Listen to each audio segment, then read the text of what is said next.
Warm welcome again, everybody. I'm glad to have you back, and it's good to have Sluggy and Marco here again.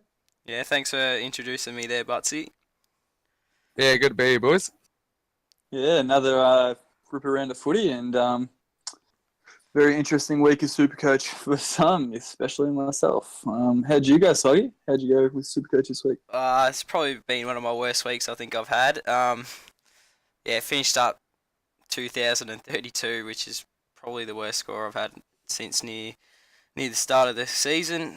A lot of rookie scores basically hit me this week. I had Spargo and I had that Tim Smith that we all jumped on that scored 57 between the two of them, which really killed me when I had Banfield, who scored 80, and Zach Langdon, who scored 88, sitting on my bench, which if I had those two on, I probably would have got a few more league wins. Also wasn't happy with the way Devon, he butchered the bowl. He looked like he was going to be in good form. 53% efficiency with 6 clangers really cost him. He scored in the 70s. Also wasn't happy with Toby McLean. He's been his worst game this year with 63. I just didn't have too many good performers this week. Got to be happy with your Fritish and Zach Langdon, who finally hit a big score, which will be great for cash generation. And I was really happy that Oliver pulled out a big score of 125 because I was getting really worried about him losing some points to Viney and Brayshaw, so it was good to see that. We all thought Twitch was going to be on for a big one, and he ended up getting tagged. What'd you call him? Twitch. It's Titch. Whatever. Same shit. He was nearly tonned up at half time and then got tagged and had 8 disposals next on. So, yeah, that was basically my week. How did you go, Marco?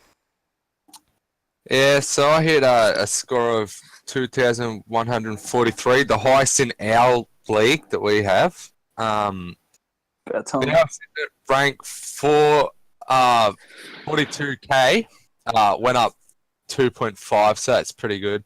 Rank could be better though. Happy with my Sydney boys in Jake Lloyd, Heaney and Franklin. Zachy Merritt with his ton was good. And both me rucks in Gorney and Martin just keep performing each week for me. Old Fritch with his score of 111, that kid's killing it this year. And good to see Tim Kelly getting back in the ton mark with a massive 130, so that's awesome. My bads this week were Ollie Wines with his 66. He has some good scores, and then he just pulls out a crap one every now and then, which is quite frustrating. Like Slug said, Tim Smith and McLean also affected me. Dusty Martin just seems to be hitting those 80s every now and then, which is frustrating also. And then Fifey with his 78 was another one that was a bit disappointing. So, yeah, that's my week. What about you, Butts? Yeah, pretty disappointing week in the end for me. Didn't even hit 1950, hit 1932. Joy. That's really bad. Struggled. Yeah, I had a donut. The back line just got smashed again this week. But it's all good. I'm holding my trades. Been holding it back a little bit lately. Just chasing that premiership glory again. I'll do it every year, so keep it like that. Yeah, I had great preparation in the week. I was real happy with the Friday night game because I had my vice captain on Zach Fisher. Yeah. I don't know how I did that. Holman, really good. Going to give heaps of cash. Goldie, getting a lot better. Having a really good year, I think. It's averaging 91 at the moment. Tracker, I'm going to keep him now. Goofy, nice. And the bads were Timmy Smith and Spargo and Jaden Stephenson. You just cannot trust Stephenson. He's just giving me headaches because one week he'll hit 75, 80, and then the next week he'll hit at 30. Are you having the same troubles with him, boys? I got rid of Traded him out. Yeah, he's already out of my team. Yeah, I think I've nearly got to do the same. Yeah. But yeah, someone who I just want to quickly talk about, he's not really in my team, but probably should be. There's this guy from in the league. He's a really, really talented footballer and could be one of the absolute guns of our league. He played on the weekend. Do you guys know who I'm talking about? You just talked about every football player nearly, so no, I've got no Spit idea. it out, fella. 2 goals, 14 possessions, 5 contested possessions, 71% efficiency. Ben Brown. 4 marks, a contested mark. Ben Brown. Just an absolute gun. 6 score involvements. This guy hit his first 100 on the weekend. And surprisingly, the only time I've ever talked about this guy in the last 10 years, and it's his first 100, and I said he'd hit 100. Oh, Do you know who I'm talking yes, about, I boys? do. Oh, my boy. Silvani. My boy Jack Jack is Silvani. I thought he would get 100, and he hit 102 for me, boys. How good! Anyway, That was my call. week of Supercoach. So we'll get into our new segment, which we trialled last week and we really like, and it's all yours, Danish, with general discussion. Yeah, I guess I'll start then. I'll talk about the big issue that we all know if you're involved in the footy world. That is the Nat Fyfe ban. He's suspended this week, which is really unfortunate because he was top pick in the Brownlow this year. Just wondering with you boys, do you reckon we should still keep the fairest player as well, like best and fairest? Should the fairest still be a thing? Like, because Absolutely. well, what it used to be was, it was brought in for those. We don't really have those players that hit players now. We don't have snipers that try to take out the opposition like they used to have. And should we really rub out someone on probably the most prestigious award as an individual to win, just based on, one sloppy play, an incident that isn't actually, it's not intentional, but he's been rubbed out. So what do you boys think? Do you reckon we should still keep the fairest in the best as well? Yeah, I reckon once a player gets reported, then yeah, they shouldn't be eligible because it's been a thing for a while, and yeah, it means that they're not the fairest. If they get reported, they've obviously done something wrong. So that's my thought on it. Yeah, really interesting, this one.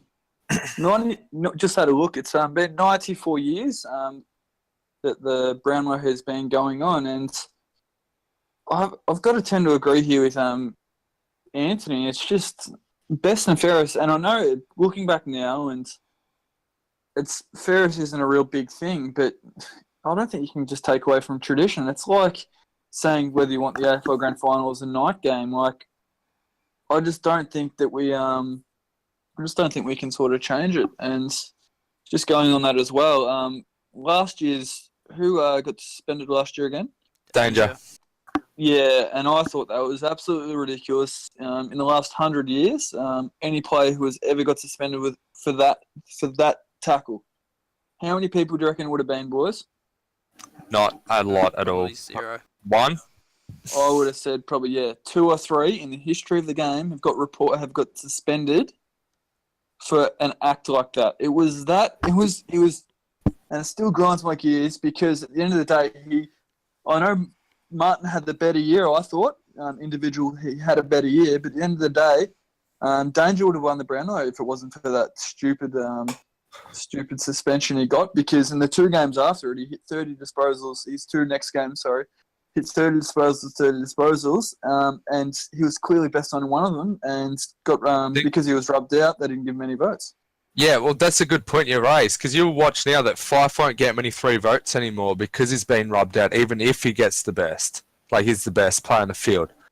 That's a good point to bring up. But, I reckon just keep it the way it is, because the second, once you get reported, it takes that fairness part out of it.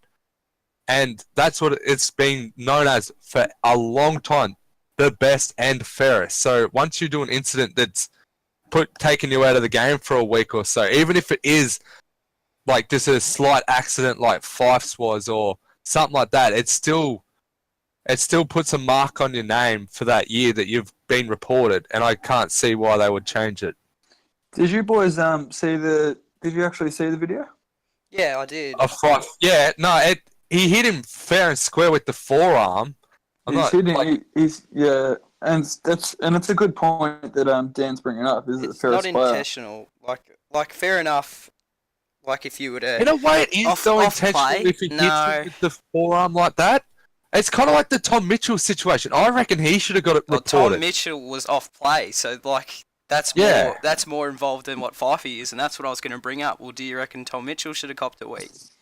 Oh, Well, absolutely. Based on what has happened previously, and you look at Graham from Richmond, he got reported for the exact same thing Fife did, which I reckon is fair because then it's just consistent that way.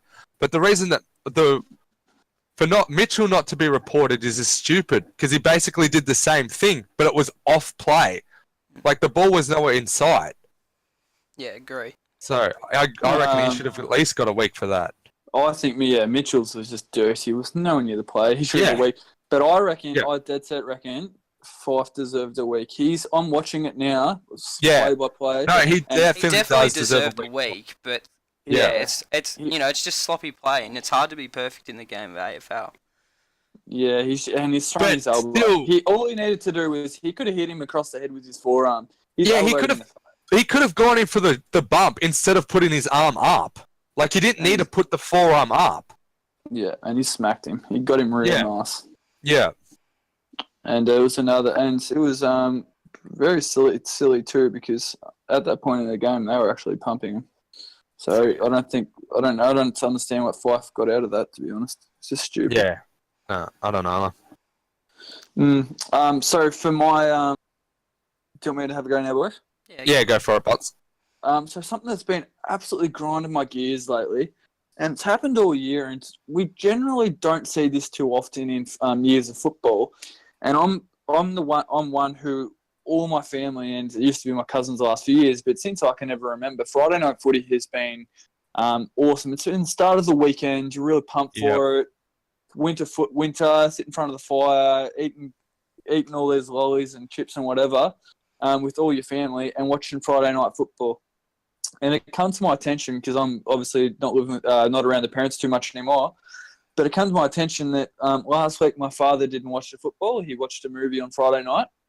And we actually worked out that was the first time he has ever, on a Friday night, the first time he has, for at least 5 or 6 years, that he has turned off the footy on a Friday night. That's how disappointed he was with the fixture to show Carlton versus Sydney in a game of football on Friday night, which is probably the most important game of the round for the spectacle. What do you guys think?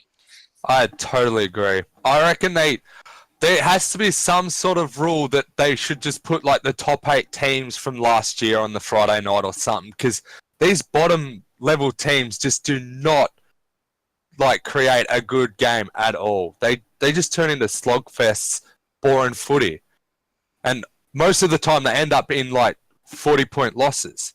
So I totally agree. I've even thought of switching it off on a Friday night and not watching footy, and I don't often do that with football now. So yeah, I totally agree. They need to do something to change it. The fixtures is shocking. Yeah, myself, I agree as well. There's just too many games that have been won by 30-point plus. Like, they're not competitive games to watch at the minute because we keep getting these Carlton and St Kilda games put on primetime TV.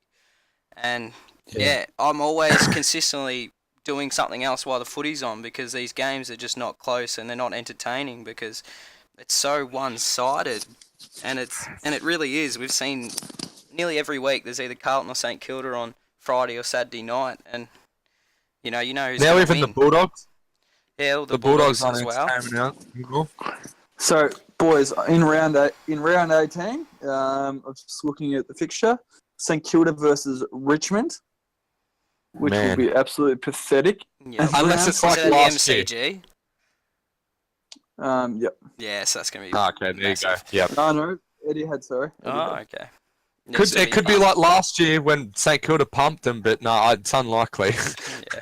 Yeah, and round 21. So we're getting towards the end of the year, trying to get everyone ready for the finals, and they bring out a massive blockbuster on the Friday night again. St Kilda versus Essendon. What an absolute joke. That's terrible. Even I think that's terrible. Yeah. Yeah. On this topic, though, boys, what do you reckon about a permanent Thursday night match? Jared Healy on 360 last night was talking about it. and they were saying that Thursday nights has always been like an interstate match, so a game played in Adelaide or Perth or Sydney. They reckon that they should make a permanent match over in those states, and apparently Adelaide's the biggest pusher for it. Do you reckon that would work? A Thursday night game every week? What do you reckon about that one? No, I don't agree with that. I like having Thursday night footy on, but to have it like just an interstate team having it every Thursday, it just gives them a 7-day, break every week, and some teams won't get that. I don't know. I'm not a big fan on it, but I'd rather it just to be tossed around. But I do like Thursday night footy, which it comes around normally in bye rounds. Will it be on next weekend? Thursday footy. Yeah. I think you're right. Yeah. I just reckon. Yeah, I just like the concept of it, like the Thursday night. No, there isn't a Thursday night footy this week. No, I know this week. One next week. Yeah. Port Adelaide and Bulldogs, which could be an ordinary game, but no, I just reckon I like the idea that they thought of like having it as an interstate team. I reckon that's kind of cool. I don't know how like it could sustain over the whole year, but I do like the idea of Thursday night footy. Definitely. Yeah, I actually really like it how it is at the moment. With Thursday nights, you've got it in the school holidays. You've got it at the start of the year. You start the footy on a Thursday night, which is pumps everyone up. And I think not doing something too much. I think personally, everyone's at footy training, so I'm not going to watch it that much anyway. But yeah, good call. I think people get sick of watching.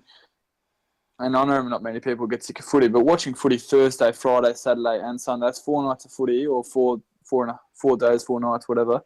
I'd get pretty sick of it. And I love my football. Yeah, fair call. Yeah. All right, is it my topic time now, boys? Yeah, go ahead. Certainly is. Yeah, so just before we started this podcast, I was watching one of those 2-minute thrillers on the Facebook, like the AFL's Facebook page, and it was of St Kilda and Brisbane back in round 6 of 2004, and the scores were Saints were 85, Brisbane were 91, and in that 2 minutes, St Kilda kicked a point and then a goal, and then ended up winning the game. Now, guess what network that game was on, boys? Do you remember who were televising games back then? 10? 10, yeah. Channel 10. Guess what Channel 10 had back then? At the end of every game. The classic 5-minute warning. So instead of the time counting down, it counted up. Right? Unreal. Yeah. I reckon they need to bring that back to football on the TV right now. I think it is That did wicked. make it really good. It's exactly like being at a football match. You have no idea what the time is. You're on the edge of the seat the whole time until that final siren goes. Especially in that game. Like, I watched that game and it was wicked. Like, no one knew what was going on. Even the commentators didn't know how long were left. So, I reckon they need to bring it back. What do you reckon, boys? I do really like that they used to do that. I reckon it definitely makes more suspense. Yeah, geez, it's been so long since they've done that, isn't it? Yeah, it's been a long time. Yeah, no, definitely. For those close games, that definitely makes things more exciting. Yeah. What do you reckon, Bugsy? What do you reckon, Butler? Yeah, I'm completely the same. I really love the thrill and theatre behind that, and it's just, I don't know, and that was my childhood growing up. I just really loved it, and it's just you didn't know, and you were that nervous, and I don't know, as a kid you were that nervous, like, is my team going to win? Whereas now you sort of, I don't know, it just takes away the excitement. I think it takes away the raw emotion out of football. Yeah, especially like if your team is down by that 5 points or something and there's only 30, like, there's 30 seconds left. It puts that massive amount of doubt in you, saying, like, our team's lost it now, like they can't win. Whereas with this formula, you don't know that there's 30 seconds left. Hmm. And the thing with it too, what they did was, instead of it didn't actually say, like, it wasn't even 5 minutes, because the clock was counting up. The clock could say, like, it would start at the 5 minute mark, So it'd say like 20 minutes or something. It could go for another 10 minutes. That clock just ticking over. Yeah, 'cause So you of don't know stoppages. how long. Yeah, so you don't know like how long it's actually been either. That way too. I agree. That would be good to see that come back. And Yeah. you see it in country football. Nowadays you've sort of got more clubs with the electronic scoreboards and with the times. And it's exactly the same, and it's great seeing that. That thrill. A few weeks ago we played a team up Japan Rainbow, and we had the clock on the whole time, and we sort of knew that if we kept kicking goals, it's obviously going to slow the time down. But we knew that it was going to probably be a 27-minute quarter, and it ended up being a 29-minute quarter, and it's probably gave us an extra goal, or gave us time for an extra goal, and we got a little bit closer. We just didn't quite get there. But yeah, clock does wonderful and weird things when you're playing football or watching football. Oh, great discussion there, boys. Yeah. So we're Any moving more? on. Yeah, we'll move on, I reckon. Yeah. So we'll just do our trades in general, and I'll just quickly touch on the midfield. And I had a look, and I just really wanted to touch on one guy, and it was someone who's debuted. He's from North Melbourne, former GWS player. Had a fantastic game, 29 touches, just looked real classy.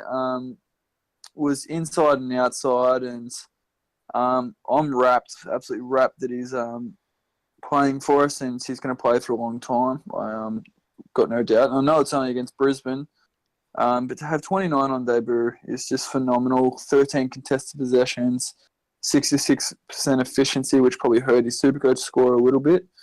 But yeah, I was really pleased with how he played. And that's how Paul Ahern, from North Melbourne, hit 84. He's the mid forward too, so he gives you a nice range in the swap. He's about 123k, and he hit 84. And I'm pretty sure North Melbourne have the week off next week. After round 14, bring him in. Yeah, so I was just about to say that. So we've got the ball next week. So definitely have a look at him this week. I wouldn't go too early on him because for a lot of us, the backline's bigger an issue. But one of you boys are going to talk about that anyway. So yeah, Paul Ahern, keep your eyes peeled. If you want to go on him early because you're struggling for numbers this week, wouldn't be a bad idea. But because he looked classy, he did not look like a kid at all. He's been in the system for 3 years, top 5 draft pick. So he looks really like he looks a player. Yeah, what about you? But just on him, he was 3 disposals off beating Brad Denzel's disposal record on debut too. So that's pretty impressive, and that was back in '92. Very impressive. Yeah. What about you, Sluggy? Yeah, I'll definitely have a look at that guy. You were just mentioning of Butler in a couple of weeks. I'll talk about the guy that most people are bringing in this week. He's rookie defender. That is Logan Austin. He's hit those big scores like Tim Smith. So 92 and he hit 106 in his first game. So there's a lot of people jumping on him. He's 152k. I think I'm like you boys, and I think we're not using any of our trades this week. Am I correct? I brought him in just for the back line. I brought him in. Well, if you brought him in as well, all right. That's the only trade I've made. He's basically covering down back as a tall defender for the old Collingwood bloke. What's his name? I've forgotten all of a sudden. I should have remembered Nathan this. Brown. Yeah, Nathan Brown. Thank you, Marco. He's just covering his spot, so I don't know what his job security is. He's been good with the score, so he might keep his form, but he's probably scoring about the same as what Mira does, and Mira keeps getting dropped week in, week out. So I can't see myself bringing him in, but if you're going to bring in a rookie this week, he'd be the option, or go early on Ahern. Brody Mayock from Collingwood, he also had his first game and hit 97. He kicked 4 goals. It was in a smashing against Freo, so he definitely won't keep those kind of scores up. He looked pretty good, but I don't think he'll hold his spot in the next couple of weeks. So, yeah, wait and see what happens with him. And I'll just talk about I'm just doing this thing now, boys, where I'll just do 1 to 6, the best defenders that you probably should look at bringing in, just I so like that idea. yeah, it's just so people have an idea of what I see myself as having my 6 defenders as. So I've got Laird as number 1, Sicily as 2, Lloydie is 3 at the minute because he's been in fine form. I've got 4 on Yo, and I've got 5 Who? on Yo. I got five on Cade Simpson and 6 on either Hurley or Howe. Ooh, nice. That's where I'm ranking those boys at the minute. What's going on with the forwards there, Marco? So I'm looking at a player that a lot of people have seemed to jump on this week, and I'm not really sure about him. But he's the local Eden Hope Apsley boy, Tom McDonald. Fresh off 4 years too. Yes, he definitely is. 4,363 players have jumped on him this week. After his score of 164 on the weekend, he did play well, and he's definitely Melbourne's best forward. Or actually, it's a toss-up between him and Hogan at the moment as Melbourne's best forward, but he's been in fine form. He's averaging 111, and he doesn't look too bad over his 6 games that he's played. And he's had 3 scores over 108, but his other 3 scores have been only in the 80s, with his highest of 86 in those 3 games. So he's a bit touch and go at the moment, but I'll just keep an eye on him and just see if he can stay around that 100 mark before bringing him in. And there is other issues like in the back line that you need to attend to first. So Marco? Yeah. What price is Tommy at? He's in the high 500s. 538. Yeah. Yeah, so I'm agreeing with you. I'd definitely just keep my eyes peeled. If it was at 420, 450 price, you'd definitely jump on him. Yeah, definitely. But the price at the moment I would hold for now. Yeah, too much of a risk, I think. He is a good forward defender switch with Sicily, but yeah, I agree with you. Yes. Yeah. And then I've just got one for the trade outs here, and we've touched on him earlier a little bit, is Jaden Stephenson, if you've still got him, because his BE is 100, and he only scored 34 last week against Freo in a game that Collingwood looked pretty good in. So I'd get this kid out of your team as soon as possible. And then also, actually, I've got here too, people already jumping off Charlie Spargo. He still has a break-even of 51, and his average is 60, so I'll just hold him just a little longer unless he does start losing his cash. So, yeah, those are my trades for the forwards, boys. Yeah, wait for that 31 to go out of his break-even scores, and he'll go back up. Yeah. Yeah. Very, very nice. Do we want to jump into my segment? What's your segment again? Butsy's Captain's Corner! Back again for another week. I know everyone's been waiting to hear this, so you can tune out in 2 or 3 minutes once I've had my spill. Anyway, you boys have a go first. Oh, how many captains you got this week? 5, Butler? Yeah, have you lined up another 5 or 6? Yeah, 5 How many of them went well? What were you, 40% ratio last week? Nah, 60%. Thank you very much. Oh, I don't know about that one. No, neither do I. I'll go first, boys. I'll go first. Yeah. So, in my opinion, there isn't really any obvious choices at the moment for captain due to the big players out and Fifey out with suspension. There is still the players of Dangerfield to jump on. There's Dustin Martin, Maxi Gawn. I reckon one or two of the Collingwood boys Trelaw would be another good pick. Even Grundy himself for Collingwood would be a good pick as captain. But who is he playing against? Max Gawn. But mate, Grundy's been killing it himself. I reckon he could be a good pick. But my one for this week that I'm looking at and keeping a close eye on is Stephen Martin from Brisbane. For myself, anyway. They're up against Essendon, and I reckon he could do a number on old Bellchambers. So here's my captain's pick, and I reckon my advice would be Dustin Martin for my team, that is. What about you, Slug? It's an interesting one, Martin. Marco, with Steph Martin. Yeah, I think Bellchambers does pretty well against other rocks. Yeah, but I'm looking at Stephen Martin's previous scores against Essen, and he's got 162 and 126. So that's pretty good form to go off, I guess. yeah, Yeah, I was thinking Dustin as vice myself, but I think I might just chuck it on the boy Paddy Dangerfield. Just while we're out there watching it on the weekend, I'll be able to cheer for him. Yeah, just hoping he doesn't cop the tag. I'm gonna still stick with captaincy on Gorn. I think he's the most consistent pick that we have playing this week. So yeah, definitely stick with him. I know it's hard him playing on Grundy, but Grundy's scores are more around the ground, not by the hit out. So I'll definitely stick with me boy Gorn this week. What have you got in your scheme, Butler?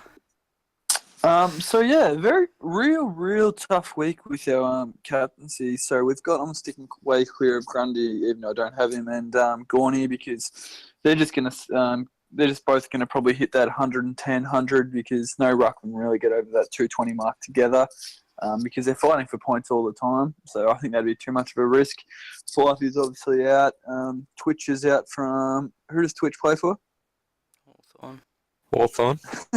Titch, that's his nickname, Titch. So yeah, very interesting week. Jack McRae out as well. Cripps out. So it doesn't leave too many. Dusty is absolutely struggling at the moment. Hasn't hit 100 for a while. I don't think. So you got to stand way clear of him. But the two that are probably standing out to me are Robbie Gray from Port Adelaide. We know Richmond don't tag, and a lot of players have done very well with them. And the last one was Tom Mitchell. He absolutely cut them up, just because they don't tag, because it's not in their structure. And yeah, it is. It's just something with that's how their midfield rolls, and they beat Hawthorn by 2 goals, and Tommy Mitchell had 42, and that did not bother them one bit. So I don't think Robbie Gray's going to get tagged. I really hope he plays that genuine midfielder tomorrow night. He's been playing predominant forward, actually. He's been spending most of the time up in the forward line. I think he was above 70% last week. So, Tom Rockcliffe, he's been doing a tagging role. Pardon? Tom Rockcliffe's been doing that tagging role in the midfield, so he's kind of shoveled Robbie Gray out of that position. Yeah, okay. That'll be interesting to see then. And my other one, the only real one that was any real worth even talking about for the captaincy, was Paddy Dangerfield again, what Daniel said. And he's going all right this year. Not absolutely dominating like he has the last couple of years, but I think there's a real opportunity this week for him. I know he's playing on the best tagger in the game, but for me, the last 2 times we've played Geelong, North Melbourne has lost to them, and the last 2 times Paddy has played against us, he's hit 140 last time, and the time before that he hit 224. Jacobs isn't someone who usually goes to that best player, but if there's a couple of them that are very similar, so you got your Selwood and your Ablett, he usually takes the one that isn't explosive and is more in and under. And I think he's going to go to Joel Selwood this week, because I don't think he's got what it takes to take Dangerfield. I think Dangerfield can expose him up forward, and he's too powerful for him. And I think he will absolutely shut down Selwood. Selwood will have under 15 touches. And Big Paddy, I reckon he'll hit 150, I'm going to say. And we're going to be watching at Cardinia Park, and really looking forward to it, from the 150 from Big Danger. Do we want to move on, boys? Yeah, I think you summed it up well. Yeah, very light on numbers this week, though. Not much around, is there? No, there isn't. Nah. Especially in my team, because I don't have Dangerfield or Gray at the moment. So, yeah. It's tough for me this week, captains. Looking at my team, I had 5 blokes go over the ton last week that are playing this week, so makes it very difficult. Very much so. Yeah, and so on the bubble this week, do you one of you boys want to start? I've got written down Jane Stephenson because, he's on the bubble right now and he needs to go. So that was mine for this week. Pretty lazy, I know, but I couldn't really find anyone else that I could think of. Sorry, you go. I don't really have an option. Walter's still sitting at a pretty nice price if you have to bring in a forward, but he'll probably have a big score with Fifey out. But yeah, don't think I'm bringing anyone in. You go, Marco. And I'll touch on McRae again too from last week. His BE is now over 200, so he's also on the bubble again too, massively. Keen for him to drop. Yeah. Boys, question: do either of you know who the 2 players are that wear helmets in the AFL? Well, it's Caleb Daniel and Andrew Brayshaw. Oh, is it Angus? Angus, yeah. So this week, I'm looking at him, and I think he's one to really look out for. He's cemented his spot. He's got a break even at 54. I probably wouldn't get him this week. I'd have a look out, and probably pick him up in 2 or 3 weeks when he's probably going to stay at that 470 mark. You can get him as a defender or a midfielder. So defender would be perfect for him. In the last 5 weeks, he's hit 170, 105, 130, 90. So he hasn't gone too bad. He's for the year he's averaging 90 because he struggled in the first 3 games where he's trying to find where he fitted in the team. So he's just playing that genuine in and under midfielder now, and they've got a few of them there. Brayshaw, Viney, and who's the handball king? Clayton Oliver. Clary Oliver. So they've got Angus Brayshaw is one that I think no one's ever talked about, and so I think I think he's going to be. I think he's going to go all right. I actually like him as a footballer, and I think he'll do well. He could have scored a lot higher than he did too last week if he didn't butcher the ball so much as well. I'm pretty sure he had a terrible efficiency last round. I'm keen to see how he matches up against these stronger sides too, boys, because they haven't been playing too many tough sides the past few weeks, so I'm keen to see what he does for the next 2-3 weeks. Yeah, I agree. Melbourne haven't played too many teams yet. So, do you want to finish off? Yeah, I think that gets most of the bubble boys out of there. Yep. So we'll go on to the last segment, the Minute of Madness usually do, but I'm just going to give you guys questions. And all it is yes, no. If you really, really feel passionate about it, you can say stop, and then you can talk about it. Okay? Yeah. So we'll start it off with I'll ask a question, Daniel, then Anthony. Yeah. Okay, first question. Who would you rather recruit to Edenhope Apsley? Jed Lamb? You hear that, boys? You said who would you rather? Yep. Jed Lamb? Yeah. Or Silvani from Carlton? Oh, I'd probably take Silvani, to be honest. I think you want those kind of forward players. They're the ones that are hard to get in your side. I agree. State of origin to the AFL, yes or no? No. Yep. Fife a week? Yes. Yep. Rory Sloane next year. Where's he playing? Oh. Probably Kangaroos. Ooh. Everyone says St Kilda, but I think Kangaroos. I kind of agree. I don't know. I agree. Yeah. If he's picking someone to go to, when they're in this fine form, they've got all that money put away. Like, players probably wish they went there, like Kelly. They're looking pretty good at the minute, the Kangaroos. Yeah. Gary Ablett, worth it so far? No. After last week, potentially. No. But don't know yet. Sicily, love him or hate him? Oh, love to hate him. I rate him. I don't have anything wrong with him. 2 goal umpires, yes, no? What was that? 2 goal umpires. 2 goal umpires. Yeah. No. Yes. Actually, it was brought up in that 2 Minute Madness I watched before that they reckon that they should have 2 goal umpires, and that was back in 2004. So yes, I agree with that. What I if want what to if they call different things? Like it's just gonna make. You have one on each No. side. No, I don't like it. Next one, Butler. And that's all I've got, boys. You got Cheers, yeah, no Bussy. problem. So we'll finish up, boys. Yeah, Yeah. that's all right. Did you guys have fun tonight? Yeah, I did. Yeah.